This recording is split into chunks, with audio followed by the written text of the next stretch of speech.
All right, folks, thank you for tuning in to another episode of Bucks of America podcast. I am your host, Jeff Vance, and tonight I have the solo hardcore hunter coming back on again. Wendall has been on the podcast once prior, and I was talking to him before, or just a few moments ago, and my guest for tonight canceled because he just had one of those long days, and we all have had those points and times where your brain is just fried, and it's one of those things where you just can't function. So there's no sense in trying to bring that fatigue into a conversation that's just going to be half-assed, and it's not going to be full-hearted anyways. So I wasn't upset with the whole thing, and it's like I'm pretty good with the flow. Anyways, the head of the episode is HHA USA. So please go out there and check out the upcoming 2022 season for HHA USA Archery and such. So, and go to their website, HHAsports.com, to pick up your latest gears and swag. So Wendall, my friend, how has been the last few months of your life? It's been a roller coaster, man. A couple of weeks ago, man, my mom passed away, and I've been trying to just cope with that and not want to be sad, want to just keep chasing my dreams. And, I'm working hard, trying to get a promotion. At the same time, I'm preparing for turkey season. It's been rough. It's been busy, but you got to keep going, brother. Well, my condolences to you and your family. I know losing a patriarch like that so abruptly is rough and such. So, she's proud of what you've accomplished, and she's looking down upon you and where you're at today, and you're continue grinding. And this is the strength that our parents try to instill in us, to go above and beyond, because we can go into dark places, but it's always looking at the light to give us that better perspective. And so my apologies for you and your family and such, but good thing to have you on the podcast and kind of break up your monotony, because you just sent me pictures of your new shotgun. Is that a 12 or a 20 gauge? Yeah, it's a 12 gauge. Yeah. Nice. Now, well, let me stop babbling over myself here, but what's the make and model of what's the manufacturer of the shotgun? It's a Citadel Warthog Boss Hog #1, I believe. And it's just really a cheap, beat up shotgun, beat it up, but it's still reliable, shoots really, really well.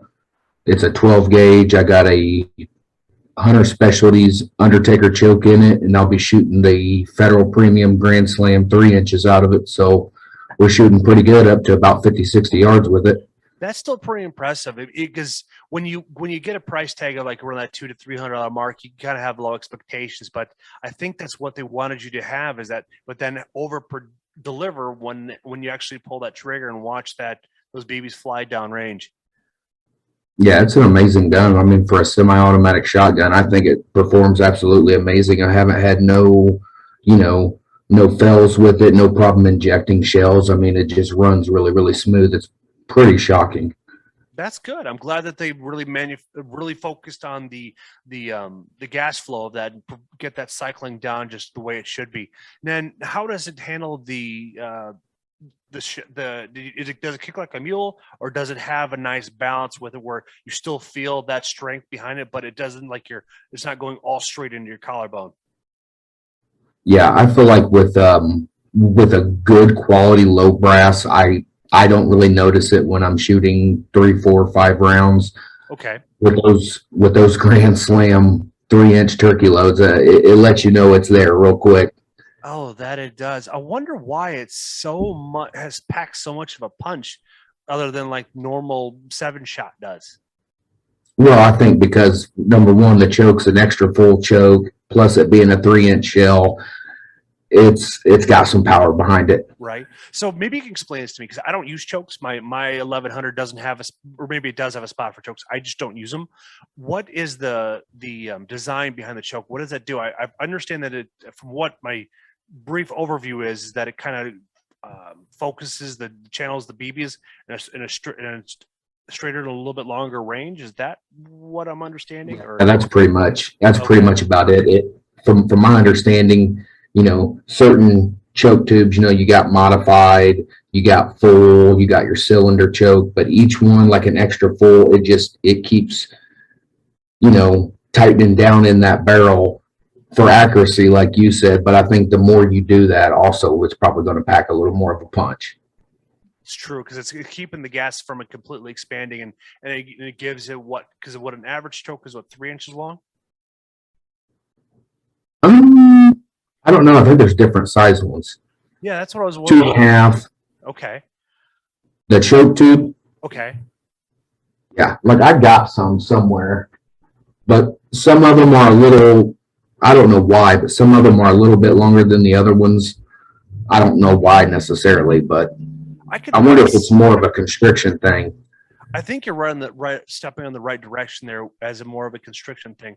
I could see that playing a larger role in when you're doing waterfowl and such, because you want to get that distance out there when you're shooting that 70, 80 yards, maybe 100 yards with birdshot. I can see that playing a major role in that, because my 1100 comes with a 2800 bird barrel for it. And so then if you add a choke on that's in between 2.5 to 3 inches, well, now you're over to 30-inch mark. And so I'm assuming that keep that pattern tighter. And then when it finally breaks up to have that nice pattern, it's going to be a little bit further out past the barrel of the gun to help. So hopefully catch the bird coming through the BBs.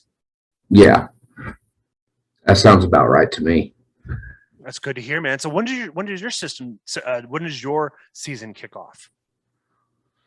Well, I'm going to be all over the place because, like I said, I want to chase my dreams. But I'm traveling to North Carolina on opening weekend of North Carolina turkey season. I'll be there for that weekend with one of my close buddies, Josh Carter. He's already, this guy is a North Carolina turkey reaper. I mean, he hurries up, he tags out, and then he goes out and helps other people kill turkeys. I'll be down there for the weekend trying to fill a tag or two. Then the following 2 weekends, I'm actually going to be in Kentucky turkey hunting on public land. And then after those 2 weekends, our season here starts in Indiana. And I'll probably be out 10 plus days over the course of 3 weeks here in Indiana. Now, when it comes to buying a shotgun, do you have to buy a tag for out in those areas? Is it you buying just for that 1 week, or do you buy it for the entire season? I buy the whole season. The way I understand North Carolina works, because every state's different on their tag system, and some I don't understand, but people don't understand when I tell them how Indiana works. But from my understanding, North Carolina, when I buy my actual hunting license in North Carolina, it's not just for turkey. Like I'll be able to turkey hunt, and then I'll be able to go back in the fall and be able to deer hunt. All right. Kentucky is about like the same thing.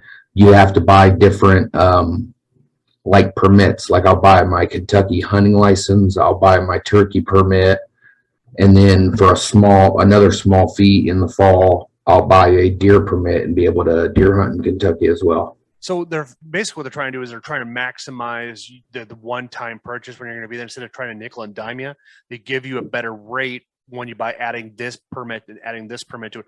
Iowa does that too in some seasons and such. I know Wisconsin has a couple of features like that too as well, but I like that how they try to do it, because then it gets makes the buck travel a little bit further, but it just gets the guy out away from the TV a lot more. Yeah. Now, see, here in Indiana, you have to pretty much, you're not necessarily buying license, you're buying tags. So for every animal you harvest, you buy a single tag. And like here, you only get one bearded bird in the spring. So you have to buy your turkey license, and I think it's a federal game bird stamp. Okay. And then like deer season, you're not necessarily buying a hunting license. You have to just keep purchasing your individual tags. Oh, all right. Because way Wisconsin does it, when you buy your deer tags, you buy everything right up front, and you get whatever county's allotted for. So you get one buck tag statewide, and and if you're whatever county you're in, you'll get X amount of doe tags based off of the DNR numbers they run. Now with turkey tags for shotgun, you buy you have to first apply for the lottery, and then apply for one, and you get granted for whatever week you choose, and then I think it's this week where now you can go online, you can buy over-the-counter tags for whatever's remaining in whatever season you're looking to shoot. Now with archery, I think it's the same, follows the same boat. I'm not 100% sure because this is my first time actually buying archery for Wisconsin. Now Minnesota, you buy one archery tag lasts the entire season. So you have the entire opportunity to go hunt. That's why I always did in Minnesota, because I never know what weekend I was going to be able to get out, or maybe I can jet away for a quick couple hours in the evening, but I never was able to connect on something. And then, but if you go for shotgun hunting, you buy the week. I think it goes I think it's 7 weeks, maybe 8 weeks. It all depends. I'm not looking at them right in front of me, so I couldn't be more specific on it. Obviously, everybody go check out your local DNR site if you're curious about that.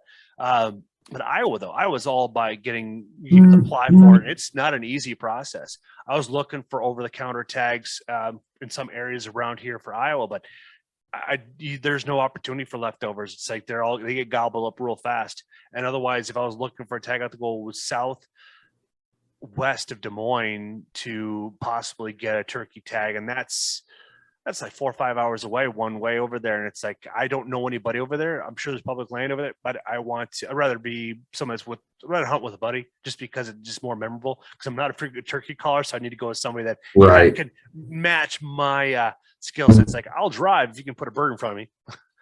Right. Especially right now, that's a deal right there with these gas prices. I've been a couple of these, and I haven't got me a public land bird yet. That's what my main focus is going to be in Kentucky, is to get me a public land bird. I'll be going, when I go to North Carolina, I think my buddy Josh down there pretty much has everything figured out. So I'll just be able to kind of make a couple mistakes, get it out of my system, let him do all the calling, and hopefully I'll be prepared when I get to Kentucky. That's going to be exciting, man. You also have some other good news. You proposed. You got a fiance now. Yes, I did. Yeah, that was actually last turkey season. She went out turkey hunting with me for the first time, and on this piece of private property, me and her actually have a really special one single tree, and we were hunting right beside that tree, and she had no clue, and I got it all on film. I dropped down to one knee, and I proposed to her out in the wilderness. Oh, that's exciting news. Congratulations, sir. Thank you. Now, were you guys able to connect on a turkey last season? No, she didn't go that much. We heard some gobble, and I was chasing a public land bird, and I was focused on this same single bird, and I spent 13 days on this single bird, and I could not kill him. Everybody else couldn't kill him. Everybody wanted to kill him, and that made me want to kill that bird that much more. So I spent between 13 and 15 days, I think it was 13 days of the Indiana turkey season, going after the same public land bird. I had him within 50 yards probably 5 times, and every single time I was either doing something wrong, or of course he wasn't doing what I wanted him to do, so never actually got the shot. That's what actually contributed to me getting that new shotgun. I wanted to be able to shoot 40, 50, 60 yards if I needed to. I gotcha. Were you able to take it out to the range then here recently to kind of get those markers? Okay. Oh yeah, I took it out on my private land and shot a little bit, and 50, 60 yards, I'm still putting 10 to 12 BBs in the head. So that's good. That's fantastic. Yeah. Now, do you use a red dot or do you use a scope? How do you approach, or do you just do iron sight? Iron sights. Okay. Most of the time, I've actually been thinking about putting a scope on my deer, my Remington 1100, but for the most part, I love iron sights. If I'm going to use a shotgun, there's just something nostalgic about just using a shotgun and iron sights and finding a way to be successful. Completely understand that. I could see. I've seen a lot of people put scopes on their shotguns and such. I got myself a sight mark bore sighter, and it's like I have an AR that I finally got a chance to stretch her legs here a few months ago, and I put it down there in the barrels.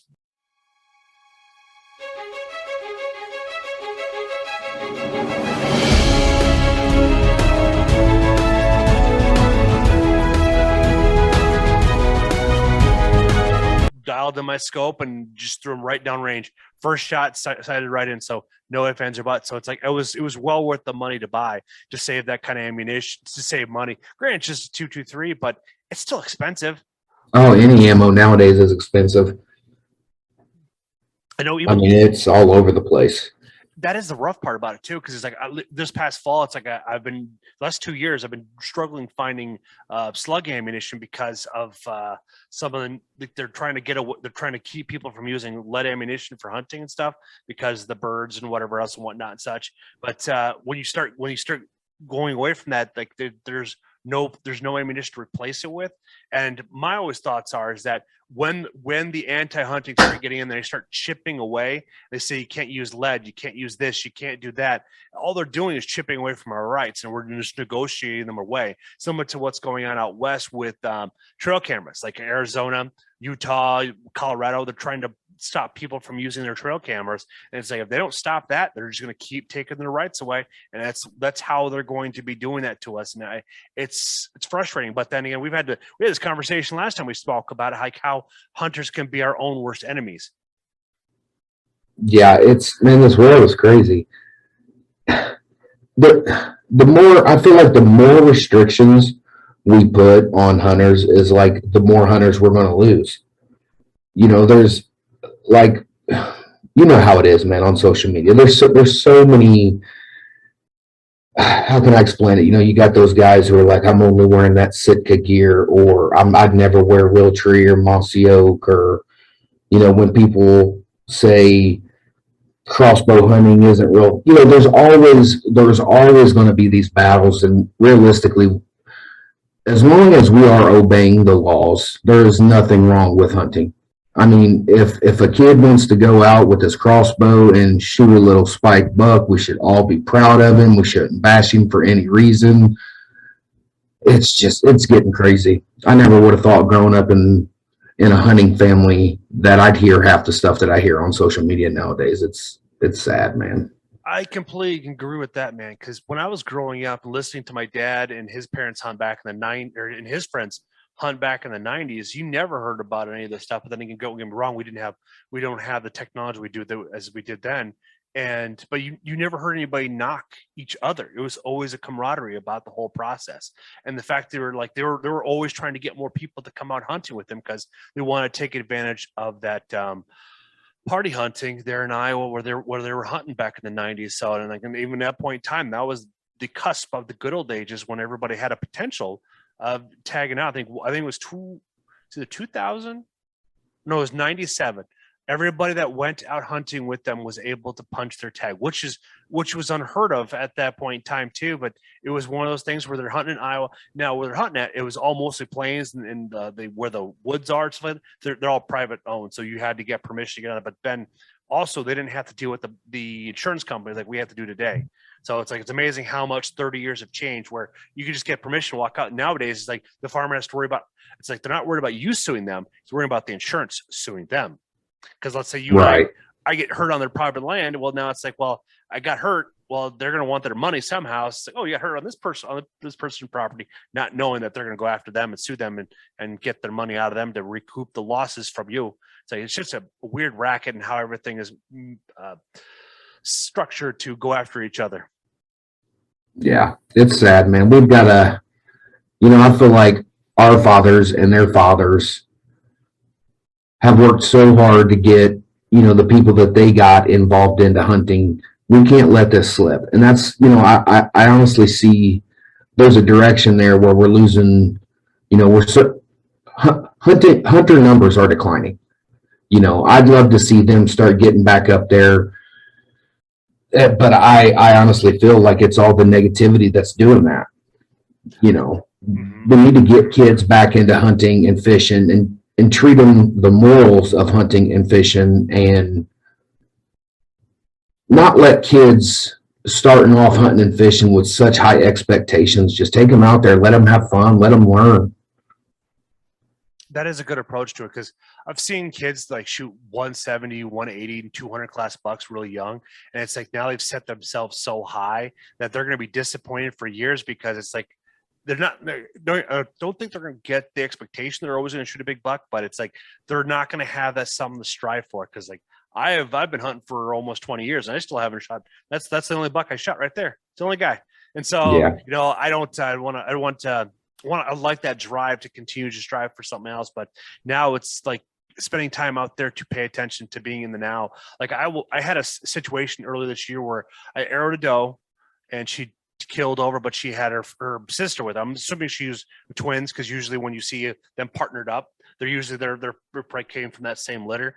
And it was just interesting to watch this deer go through the emotions of life, death, and then accepting what she cannot change. And it took about 40 minutes, and that deer just stood there, just kind of looking around, not knowing what happened, but then go over to the other doe and kind of look at it and like, what's going on here?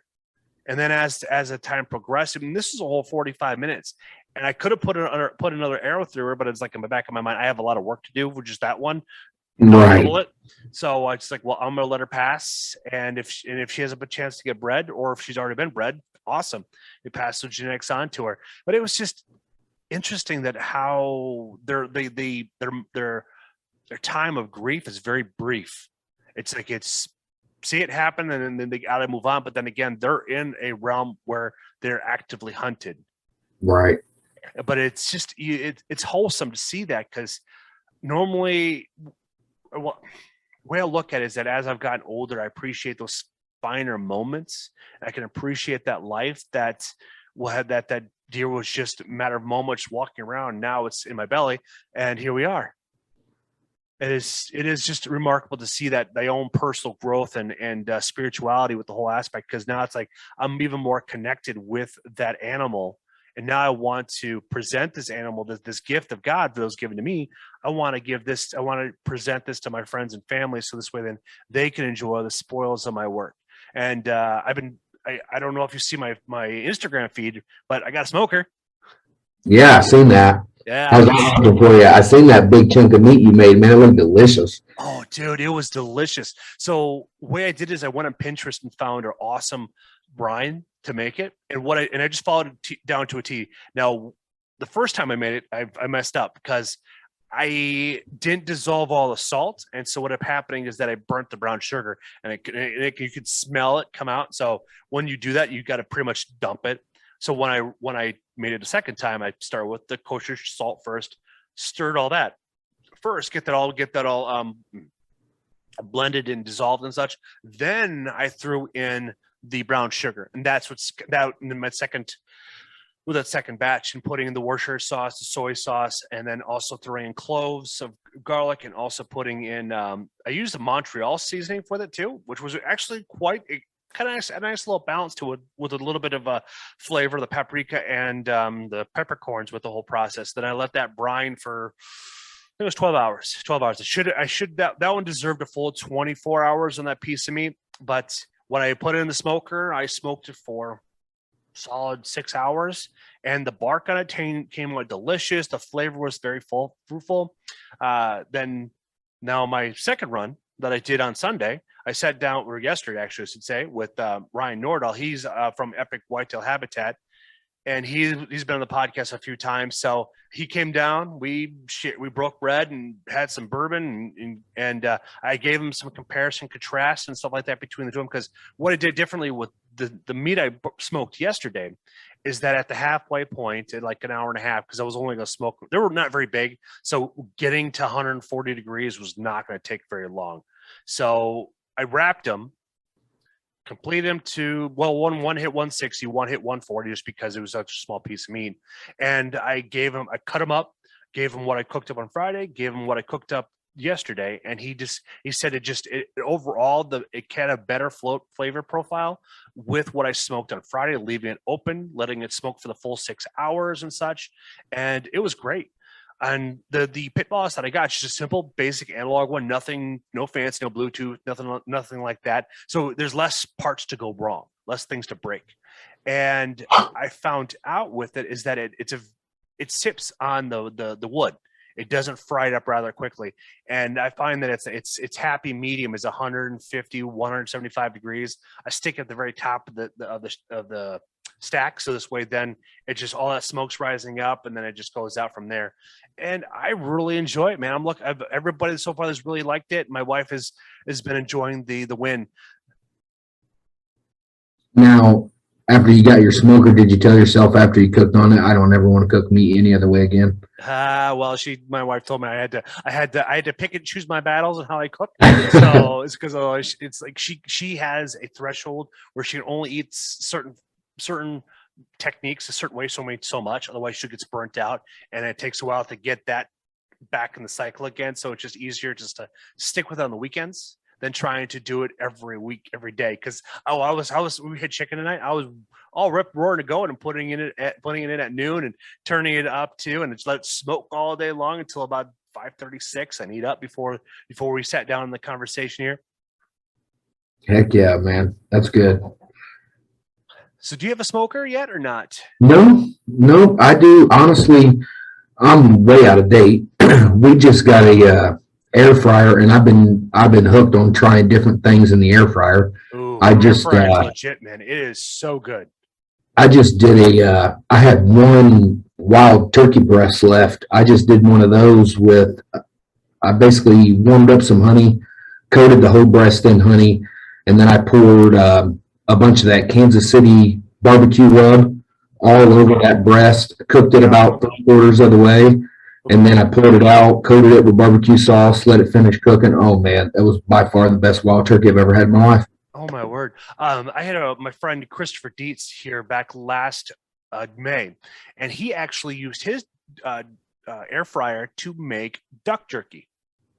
I don't know if yours has a setting, but mine does. My mother-in-law got us an air fryer too last year for Christmas, and it actually has a setting for air fryer or for jerky on it. But his didn't. He just kind of looked online and looked at Pinterest and figured out. And he said it absolutely delicious as long as you brine it right the way you want it to initially, and then you coat it with any type of like whether you use honey, molasses, whatever flavor you're looking for in the meat as it dehydrates. And then you'll be golden if you follow it down to a T.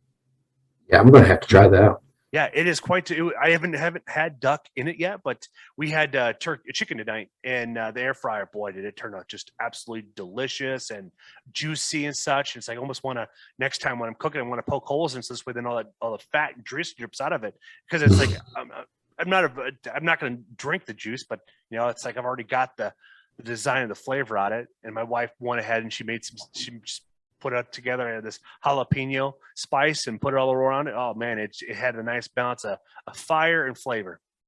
Oh yeah, that sounds good. So what do you got? So when's the wedding date? We're not rushing it, man. We've pretty much ever since I proposed, it's just been tough, man. Emotionally, life's been tough. I lost my mom. I actually lost one of my best friends too, and we just haven't really been focusing on an exact date. We know we want to do it within the next 2 years, but we haven't really set a date. We're kind of focused on other things right now, work and getting ready to do some traveling for some hunting. We're moving again in July, and I think once we move again in July, we'll start sitting down again, coming back to that and thinking about a real wedding date. That's and fantastic. It won't be during turkey season, and it won't be during deer season. Thank you. I did that. I purposely did that. I did my wedding on September 1st because there's no excuse. Plus, also fell on Labor Day weekend, so I think it overall was a benefit for those who else needed to necessarily travel and such. So it worked out. So yeah, as soon as you let me know, I will gladly drive on out to Indiana and hang out with you and have some fun. Heck yeah, man. Because last time I went out, my friends in Arizona, they had a wedding out there. And we turned it into a hunting trip too, because she has coyotes to let. So we sat out in the morning, sat out in the evening, trying to go after some coyotes. And I had my call and stuff like that. But there was so much human scent where we were hunting at, because the way her property is set up and the way they travel to the corridor to get to her livestock, they weren't coming in. It was not going to happen. But it was still fun though. Her and I just sat out there and bullshitted and talked and such, and kind of just paid attention to all the pitter patter and stuff, and also listening to the animals as well, because they were our first indicator of the predators coming through, because she does a rehab farm. I'm Jake with HHA Sports, and today we're going to talk a little bit about our Dovetail Sights and how they're going to fit on the new Matthews V3X. So as you'll see, I have a Tetra Max Tournament Edition sight on this 33-inch V3X. All of our Dovetail sights, the Tetra and the Tetra Max, will fit on the V3X. Also, in the next couple of weeks, you'll see us come out with a shorter Dovetail version. It'll just be our short bar version, which will also fit on the V3X on both the 29 and 33-inch model. One question that we've gotten pretty frequently lately is the windage adjustments on your Tetra and Tetra Max bow sights on the new Matthews bow. And this year we came out with the infinite adjust plate, which you'll see on the front end of your sight. So when you put this infinite adjust plate on, you'll want to either flip it to the inside or the outside. And for the inline mounting sight options, such as the V3X, you're going to want to make sure that the infinite adjust plate is to the outside of your infinite adjust channel. This will allow for optimal windage adjustments.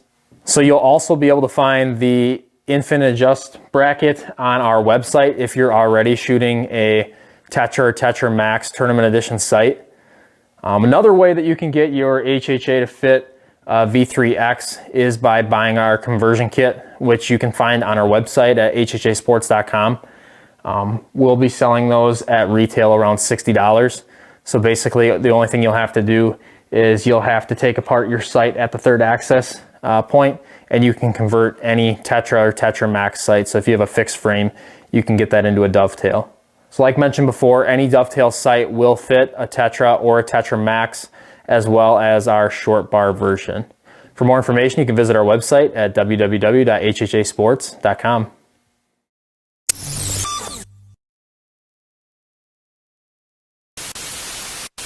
Out there in Arizona where they deal with pigs, horses, donkeys, anything like that to either make their end of life comfortable or get them healed up to this way, then they could become, may not be a working animal, but at least be a pet for somebody for a period of time. If it's a larger mammal like a donkey or a horse, cows or the pigs and the ducks, it all depends on who's coming to pick them up to see what's going to happen afterwards. Right. So you got any plans to go do any turkey hunting or anything, man? I do. My buddy of mine up in Green Bay. We're going to get up there I'm going to go up there for a weekend. We're going to come down here for a weekend because I know I got birds where I hunt in the fall. I know I got birds there, and then I'm going to go up to hang out with him in Green Bay and go up there. Is Craig James? He's been on the podcast a couple of times, but he was just telling me like yesterday when he logged into his Instagram, it was hacked. So he lost all of his work, all of his videos, everything's been doing for the last couple of years, all gone. So now he's got to back up again. And people that follow him are attracting back to his page again. It's just frustrating because as a content creator or just somebody that like they really like sharing their experience, to have somebody come through and steal that from them, it's just heartbreaking because now all of his videos and such all of his progression that you see him as evolving as a human being, as a hunter, as a husband, as a father, all that stuff is all gone. And most people, once they post on social media, they delete the file and good luck work. And if whoever hacked it erases everything, and then Facebook or actually Metaverse, when they decide to come in there and try to do something with it, it's tough to say what they're going to do, if they're going to help you or just kind of give you the shaft on it. So it's always weird to have that happen because there's a few people I've known that have built something and then come through and log in and all of a sudden it's gone. Yeah, I couldn't even imagine that, man. That is crazy. Losing everything, basically all your hard work that is right there on social media. People think, it ain't easy out there putting yourself out there on social media. And I couldn't imagine losing all that stuff, man. Mm-hmm. It's because social media is very vulnerable and very raw, and people get to see a different perspective of you. And it is just, it's just frustrating to see all that stuff gone. But what's initially started off our season was that back in February, him and I were chatting about going out to Nebraska and chasing some Merriams. And we kind of worked it all out. I talked to some of my other friends that have hunted that area, gave us some recommendations and such. But based off of his current work schedule and his other curriculars, it just wasn't going to work out. So 2023, we're going out there and going to get after some Merriams because Wisconsin only has Easterns. So I'll be excited just to put one on the wall. Yeah, that's something I'd love to do, man. I'd love to eventually over the next couple of years. I mean, I've pretty much got this year planned out, but over the next couple of years, I'd like to really start attempting to do the Grand Slam, killing the 4 subspecies of turkeys. I got the Eastern down, get me a couple more Easterns this year, and start branching out over the next couple of years, trying to get some different types of birds, see how they act differently. I know some are quieter than others, smaller than others, and I think that'd be fun. I couldn't imagine being, 40, 50 years old saying, yeah, I did the Grand Slam with turkey, That is pretty cool. I'm talking to a guy right now out of Canada. I'm not sure when he's going to be on the podcast. I'm waiting for him to respond back to me, but he's been able to go out and actually hunt a polar bear, be able to go after walrus and a few other different species out there. So it's going to be interesting to listen to him speak as but also get his perspective on Castro's Bastard there and how everything's working up going on there in Canada, because it's been kind of a downturn for them. And it's unique to see the people start to rise up and fight back against their tyranny. And here it's like we're just seeing the narrative switch right now, and people are still distracted about everything, what's going on with that. And then we're also paying and you and I, we talk weekly about what we got if we find something interesting on a cryptocurrency and like what we're putting our money towards, Right. and like stuff we're paying attention. While everybody's over here with Ukraine, we're over here paying attention to the CBDC, the World Economic Forum, and what they're actually making a move towards. And I found a clip that I haven't watched this podcast with Joe Rogan on it, but they're all talking about the central bank digital currency. And one of the things they were saying is that they can program said currency for you to only take care of the necessities, like where you can only get food, only get gas, or they can completely shut your life down. And that is what a lot of us that are awake fear. And that's something that as a whole, we have to either stop it or we allow it to take its course and then we react instead of being proactive.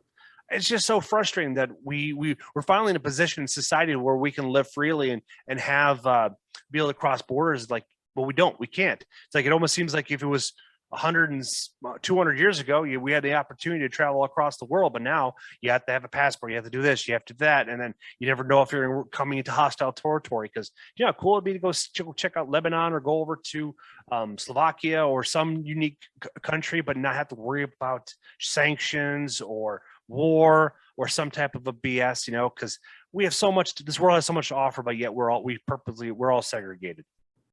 Yeah, this world's going crazy, man. I don't know if some kids didn't get some butt whoopings growing up or what it was, man. But this world, it's something else. I try not to even really focus on watching the news or what people say is going on in the world. Every week it's something different. There's a pandemic. There's a war. The government's running out of money. Yada yada. Oh man, yeah. I try to just.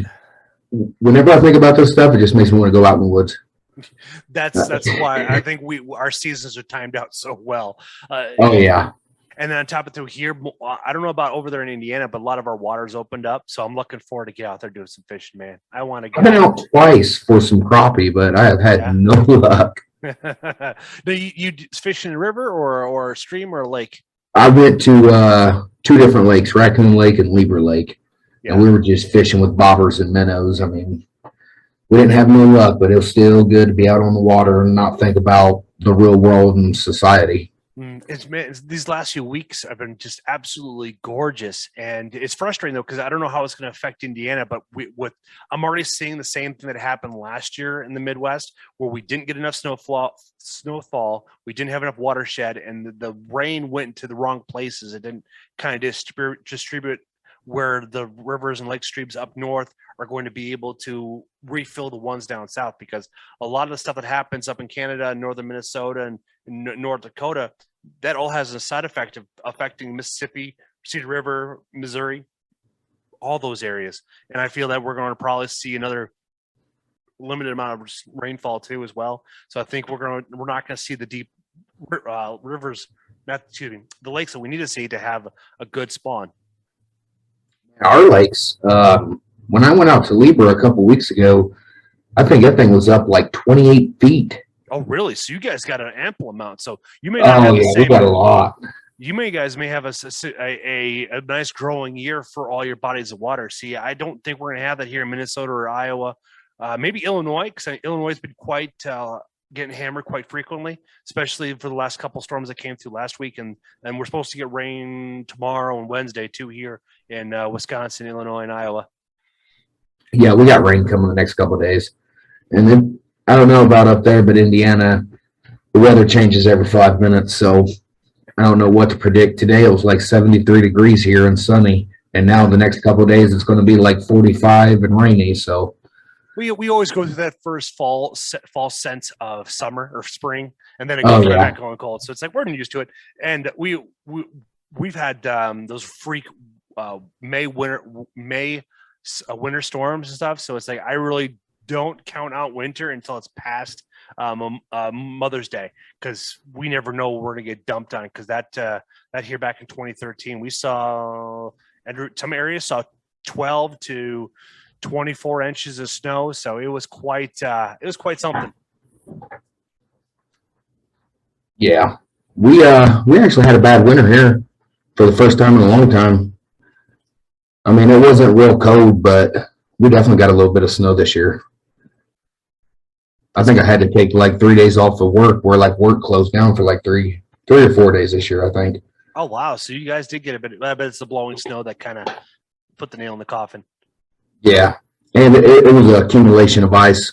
We'd get like a 1/4 inch of ice, and then 3, 4, 5 inches of snow, then another 1/2 inch of ice, and then 3 or 4 more inches of snow within like a 24-hour period.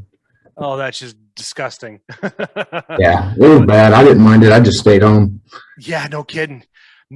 So, did you see today that in Indiana there, the Governor Holcomb passed constitutional carry? You guys are in the 24th state. He did? Yes. Yep. I did not see that today. I thought he was vetoing it. I thought I read somewhere that he was vetoing it. No, oddly enough, I tend to follow We the People holsters there, and I am looking at their post right now on Instagram. And yeah, Governor Holcomb signs constitutional carry into law. Well, good deal. Yeah, so congratulations, you guys. Let's talk about a heck of a day to have a podcast on. That's wonderful news to hear. Yeah. Good way to start. Time to celebrate now. Yeah, it's time to celebrate now. I actually just finished up getting my getting my gun permit, so I would have been fine either way. But it's good now, and I like the fact that like when I travel to Kentucky and North Carolina, I believe both those states are constitutional carry as well. So yes, all good things, man. I don't even think it should be a question as to whether somebody should be able to carry a weapon on them. I mean, I'm sure there's reasons why, but you know, there's a lot of people out here that ain't out here just to harm people. They're out there to protect people. Oh yeah, it's just the way the narrative. Because if you look at a grand scheme of things, the United States is the only last free country because we still have our Second Amendment. If you look globally, nobody has a Second Amendment except for Switzerland. They purposely make sure everybody has a gun there because of what's happened in the past, or is it Poland? One of those countries over there that they actually like encourage everybody to carry a firearm with them. And yeah, it's like we're the last ones and we are the last free nation for it. So it's not about the gun control, it's about the control. And everything that we have on there, we've negotiated our rights away with the deep state or the agenda, however you want to see fit for it. And the worst part is like I may be a tinfoil hat outdoorsman, but when it comes down to it, it's like there's enough enough evidence to show that that's the overall goal. And the nice thing is with the Ukraine, such like that, it's like, hey, thank goodness we have our Second Amendment, right? Yeah. We'd be a totally different country if we did. Oh, we would be. We would be in the same boat as Australia, or if not worse, than similar to like what would it be, Canada too? Because those two went full 1984. They followed George Orwell's book to a T. But I think that book was written because he worked his way up into MI6 to find out like that's the overall goal, was to create a one world government, similar to what George Bush Sr. did back in 1991 when he read off the New World Order speech. And now it's been constantly being bombarded from the World Economic Forum and such. So it's so frustrating because we had to pay attention to what they're doing because it's affecting the grand scheme of everything. It even goes back to the 1991 Agenda 21 that they hosted down there in Brazil, and a lot of the policies, like what Bill Gates coming and buying up 270,000 acres of land. It's all part of that. But the biggest thing is a lot of the land he bought up covers natural springs, and if you're not aware of this, water is now being traded in the futures commodities market, which is not something that should be there. Because water is a basic right. It should not be capitalized on. No, they want to control everything. Oh, it's so frustrating. It absolutely is. I see the world now, and I know we all see pictures of grocery stores with the shelves empty and people saying they can't find this or that, and they're paying an arm and a leg for it. That's just crazy, man. Gas prices soaring. It's all crazy, and you can't tell me there ain't some plan or some scheme behind all of it. Oh, 100%. There's no reason. We've got people making billions and billions and billions and billions of dollars, and people can't go to the store and get milk or eggs or meat, or it makes sense to me. That's why everybody should be a hunter or fisherman if they could. Mm-hmm. And if you don't eat meat or you don't eat fish, you can catch fish, catch some meat, kill some meat, trade it, barter for other things.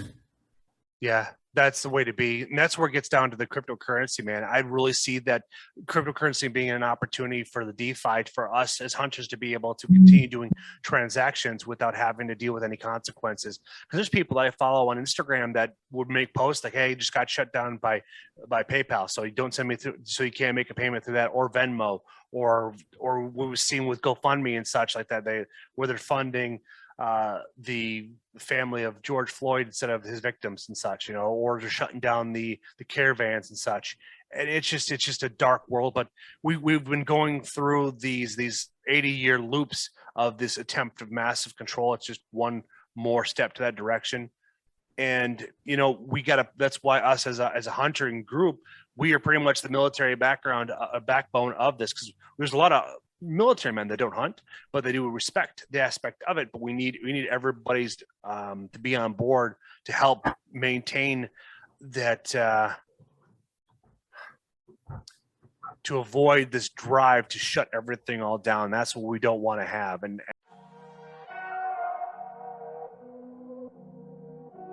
I'm Jake with HHA Sports, and today we're going to talk a little bit about our Dovetail Sights and how they're going to fit on the new Mathews V3X.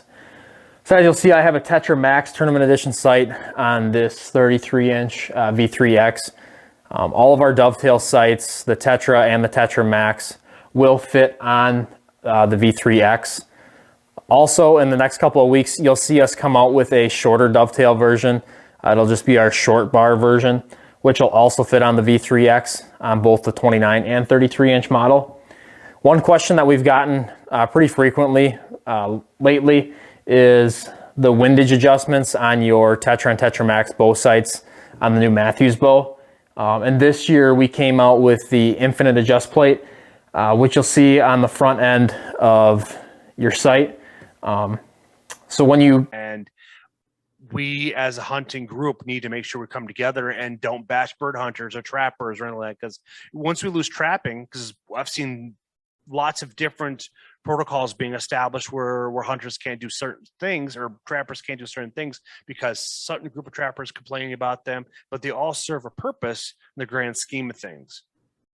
From a conservation standpoint, we all do serve a very big purpose. Yes. And you're going to see more things. You're going to see more things in the near future. Not a lot of people want to go out and trap. Let's just be honest. It is a lot of hard work. In most cases, I've only been trapping for 2 years. I actually enjoy the physicality of it. But the less trappers we have, the more nest predators we have, the more overall predators we have, We're already seeing it now where turkey numbers are declining all over the United States. If you ask me, a big part of that has to do with predation, nest predators, bobcats, coyotes, certain places, mountain lions. We all need each other, and once again, the most simplest things you could do is obey your state rules, laws, and regulations, but just get out there, man. We get one go around on this world, one go around. I want to be the type of person who's out there preaching the good things, getting these kids into the right way of hunting, getting them involved. What happens after us? What happens after us? Do hunter numbers keep declining? And then before you know it, there are just barely any hunters left in the world. I don't want that. No, I want to see hunters being something to be proud of. And I know we're all very proud to be hunters, and it's not easy to have these kind of skills and take off your suit and tie after a long week of work and then go get dirty and smelly for 2 or 3 days out on some public land, or however you want to do it. But we all do need each other, and we just need to realize that, man, and quit with all the bashing and the social media dumb stuff. We just need to be there, even if it's just to talk to somebody or give somebody advice. 10, 15 minutes conversation can go a long way for somebody. That's exactly right. And we need to focus on the college age kids, the 25-year-old mark. That is where we need to get them back into it again, and doing the hunting clubs or just doing fishing clubs, like not necessarily clubs, but a group of friends where they meet up once a week or once a year or whatever, and get out there, do some fishing, go out there, do some hunting and such, just to get that fire going, and hopefully to bring in more people. Cause that's what my dad's friends are doing.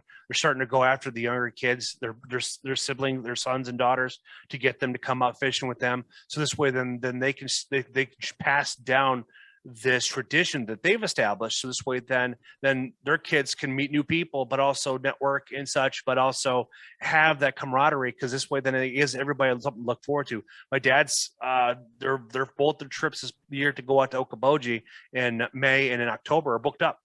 They're already full. And so it's like, well, I already got full. I had to put my bid in for 2023 so I can get a chance to go out fishing with these guys, because as we all know, life is very precious, and I don't know how many more days I'm going to have with my old man. So I need to take advantage of as much as I possibly can. And I moved into a bigger place this way, so he can be able to come and hang out with us, not only us going down and hanging out with him. That's awesome, man. That is awesome. Life is short, man. I mean, if I could say anything to anybody, man, it's chase your dreams, do what you want to do, and don't ever let nobody tell you can't do nothing. Mm-hmm. No dream is too small or too big. Shoot for the stars. I mean, if you got an opportunity to go somewhere and do something, just go and do it. I mean, if you can find the money, if you can find the time and make it happen, go do it. Go try something new, whether it's, hunting out of state for the first time, or even if somebody wanted to go on a guided hunt for the first time, if you want to do that, go do it. Chase your dream and do that. Exactly. And sometimes the most awkward or uncomfortable choice you need to make will be the best choice you'll ever make for yourself. And that's something I literally just heard before I hit the record button. I think that resonates with a lot of us.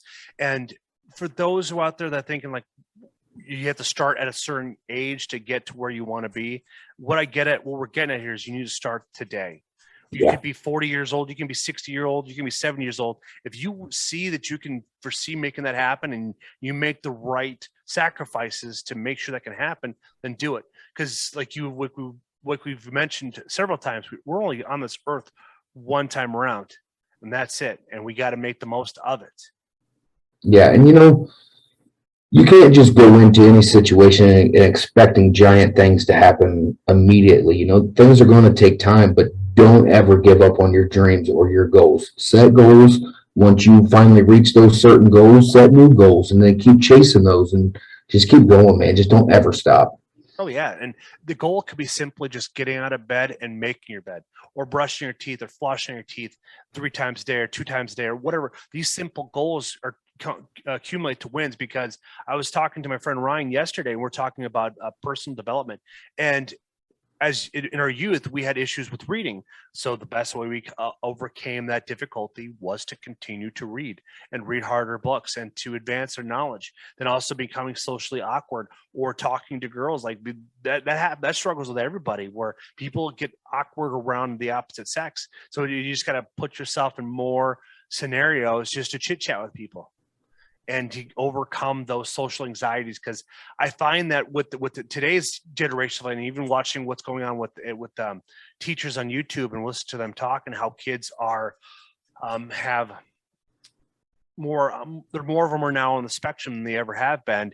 And so now it's like, as an individual, you want to get them to experience as much as possible. It comes down to their parents too, but it's so expensive to raise children in today's world. But you gotta pick your battles. Essentially, I think what we got to do for those that you may not have money, but you have time, like get rid of televisions, get rid of video games, do something so this way then you're engaged with your kids. Because these moments, when as you get to my age, in my mid-30s, to people in their 40s and 50s, thinking back about those times on a weekend or a weeknight, and you get your parents' full undivided attention, is probably going to be more worthwhile than buying your first bike. Absolutely. You can literally put a price on a pair of shoes or a video game or a television. You cannot put a price on moments spent bonding between a kid and its parent. I mean, you just can't. It's irreplaceable. You got that right, man. And I try to take as much time and balance as I can with my daughter when we have those times of being able to do it. And so, like, she's now into Girl Scouts, and I'm giving her all the opportunity to succeed. Her mom messaged me last night asking if she could continue moving on us. And I told her, it's like, she's motivated. We might as well keep encouraging that drive, because I don't want her to get stopped by, like, where she has other obligations. Like, if you're moving forward, this is the sacrifice you have to make. You have choice. You either come out and hang out with me, or you continue working your goal. And this is something at 9 years old that she doesn't understand the concept of. But I wanted to give her that option, so this way then she can be able to not have to worry about being told no when she wants to do something. And that's something that it's very difficult, because you don't want to hear your parents come out, but you also want to give your kids the experience and the knowledge now, so this way they can better out. Because I thought at this point in time, raising a child, I figured I would be in a different mental state than my father was. But it's like, I'm in the same boat where he is. Like, I didn't know what I was doing when you were 9 or 10 years old. I was just kind of going with the flow. I was all an act or react type scenario. So it's like, well, looks like she's doing all right. She hasn't broken any bones, so that's a win. Yeah, that's good, man. That's good. Yeah. So have you guys, has that conversation occurred with the kids between you and the miss? Yeah, we're to that point where we're trying. We're just now kind of trying, and we'll see how it goes. Congratulations, man. I'd love to give the world a little solo hardcore hunter. There you go. That'd be awesome. That would be fantastic. Because when I was talking to my buddy Ryan last night, he took his son out this year, and it was during the youth season, and they used a 223 rifle, and his son, they practiced all the way up until October day, and watching because he has 2 older stepsons, and he's helped them capitalize on multiple birds, multiple deer. But I guess that appreciation changes when it's your own flesh and blood. Own flesh and blood. Actually being able to pull that trigger. It's like I get where he's coming from. I understand where he's coming from with that whole aspect. But it's really cool to have him experience that big win. And his son was just calm as a cucumber, and he pulled that trigger. It dropped within 30 yards. It was just a fantastic feeling. It's a little nubbin buck, and they were about ready to pack up and leave. And all of a sudden, you see something walk up. And so he sat back down real fast, set up the rifle and the scope, and he just sat there and he waited for the right time to pull that trigger. 30 yards out, shot it, and then it didn't go much further than that. So it was a very rewarding experience, and I'm hoping you're able to achieve that, whether it be fishing, whether it be hunting, because my daughter's not much to hunting, but she likes to fish. So I will take it. and maybe when she gets older, she will like to hunt. And my wife and I, as you can tell, I got my bow up here. I got another bow back over here. I got another bow back over here. So, but my wife's is the other one. I just bought a new one. I got a new Expedition here a couple weeks ago there at the Iowa Deer Classic. And that was it's a nice bow. It's definitely a very shootable bow with 34 axle, great IBO speed. I haven't chronoed it yet with my arrows yet, so I'm be interested to see if it floats around that 260 to 270 mark. Yeah, that's awesome. I actually I took the queen out deer hunting this year, and I had some trail cam photos of some does coming in every single night, and I told her, I said, we've got you the clothes now. We've let you shoot the crossbow a couple times. If you want to go, I'll take you. So the very first evening set she ever sat on, we're sitting in a blind, and of course, she's playing on her phone. And I told her, I said, get ready. I said, there's a big doe coming. And she actually shot her first doe ever on her first hunt. I mean, that's exciting. Perfect. Yeah. Oh, congratulations, Will. That's a big accomplishment to be able to do that, man. Congratulations, dude. Not only for she her, did awesome. but for her as well. Yeah, she did awesome, man. I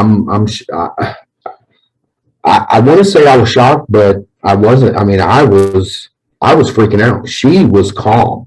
I was the one that was freaking out. I mean, she did a hell of a job, man. I mean, I could have been more proud of her. That's and awesome. I think she'll definitely get out with me here in Indiana. We'll try and get her first turkey, and I'm pretty sure she'll be back in the blind come deer season. That's awesome. Now, does she prefer being in a blind, or does she not mind being up in a tree? I'm pretty sure the blind is the best option. I don't want to rush her into being in an uncomfortable situation, and I think it's somewhat, well, for me as well. I would feel uncomfortable just leaving her alone in a tree stand, or so. We're going to take it slow, and over the next couple of years, this year she's actually going to start shooting compound bow with me. So baby steps, we'll get her there. That's awesome, man. That's fantastic, especially the 3D archery season's just right around the way, so you can get out there and get her used to that. I know the EZV shooting right there. That's a popular one with females. I know. Does she have good eyesight? So she's better than I do. Well, the reason why I recommend the EZV is just because of the way the V looks. It's just easier on the eyes for some folks. I just on my HHA site, I just put a magnifier, a 4x magnification on it, and dude,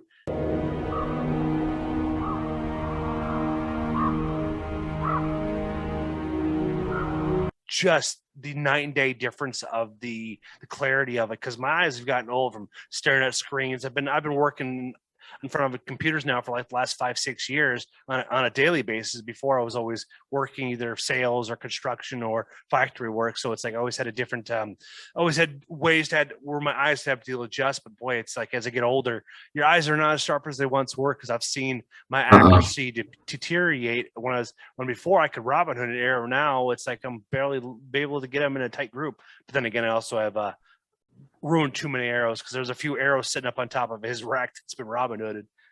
Heck yeah. Yeah, I know that feeling of losing your eyesight all too well, man. I think I missed like 4 deer this year. I missed like 3 does and a buck. Yeah, it's that time. It's that time to go get these eyes checked for real, because I don't go out there and spend all my time and money out there to be unsuccessful. So whether I look goofy or not, it might be time for some glasses. There you go. And then if your eyes are in a good enough situation when you do LASIK, there's always that option. But then in the meanwhile, you can always get a magnifier too.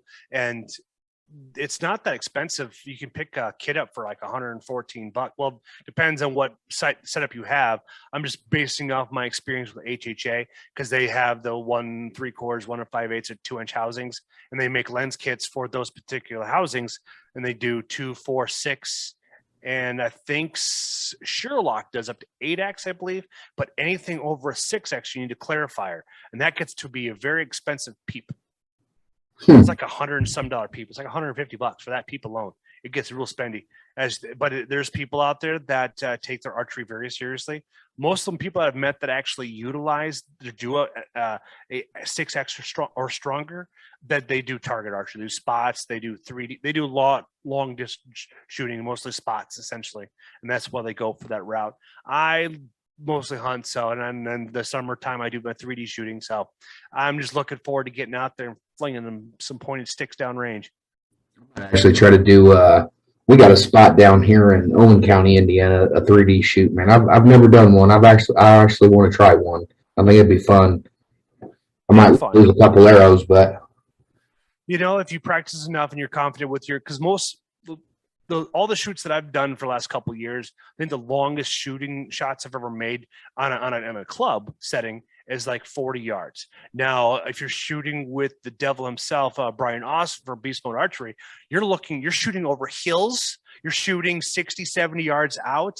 Oh man, he makes it challenging for you. Like there was this one shot that we had to put on this mountain billy goat. It was 51 yards out, but the way it came out, the way it was set up, it was just cresting over this pile of dirt. So all you could see was just its back. That's all you could see. So shooting an arrow up over that and landing into the kill zone, and I didn't get it. I got an 8 on that, but that was still pretty. No, I got a 5 because I hit a body shot. My partner, she hit an 8 because it just how it landed for her arrow and everything. That is just some challenging shots. But Brian is he's a mastermind behind it. He does he has a big King of the Hill 3D shoot coming up in July. It's the last week of July. It's a 3-day event. Last year it had 250 plus archers all across the country come up. They had some from Louisiana and Mississippi, obviously several from the Midwest. This year they're hoping to see upwards over 300. They're doing 3 courses, and they have Vortex and HHA. They have Vector arrows. They plan on giving away thousands of dollars worth of prizes. That's awesome. Yeah, so it's going to be pretty cool. Vortex has been very loyal with them and helping them give really good prizes, like $300 rangefinders, $600 glass or pair of lens or to look for binos. And they've really been helping them out and stuff. And they're always big in obviously supporting local business. And oddly enough, before Vortex was Vortex, Brian worked for him.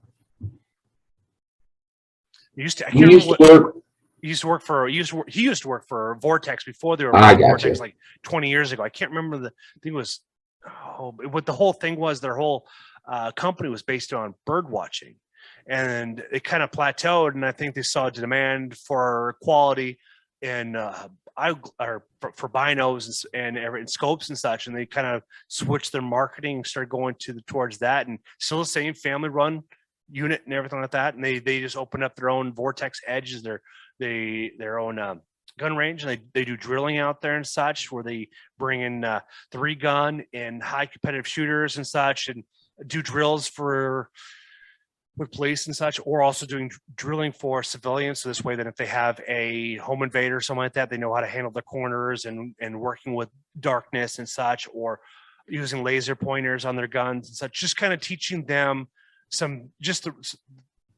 a basic set of skills, so when things pop off, they're going to be able to treat them like muscle memory and be able to de-escalate the situation, whatever means necessary to stop the threat. That's pretty awesome. It is pretty nice. Like the Midwest is just all throughout Indiana, Ohio, Wisconsin, Minnesota, Illinois. There's a lot of great companies out there that really primarily focus on the middle class bow hunter or the rifleman. So we have a lot of perks up here that we have the ecosystem to be able to do it, because we're so cold out of the months for the majority of the year. It just makes sense for them to have their factories up here. Yeah. So what's next? So you said you got your birds hunting coming up here. So then, do you have any bear? You've been applying for any bear tags? No, I've thought about it. Actually, that's one of my bucket list hunts is a bear with a bow, but I'm pretty booked up this year. I didn't kill a buck in 2021, so I've got some ground to cover there this year. I plan on turkey hunting 3 states. I'll be deer hunting more than likely 3 states. Bear's coming. Bear's coming in the next 3 or 4 years. That's one of my goals is black bear with a bow. I do have a friend of mine that he lives down in Iowa. He's been on the podcast a few times, Jeremy Salter, and he's a trapper too as well. Knows his shit. Great guy to talk to. Real salty gentleman, but he guides out there in North Carolina for bear and turkey. He was telling me last year. So it's like if it's one of those things where getting a tag or it's just not getting, you're not hitting that deadline the way you thought you would. It's like 3,500 or something like that for a currently what these are 20. These will quote. This is 2021 prices. 2022 have no idea. So things could have changed, but.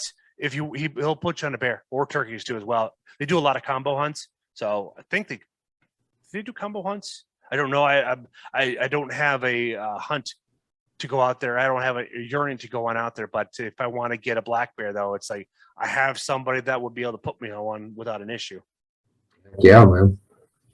So man, I might have to look into that.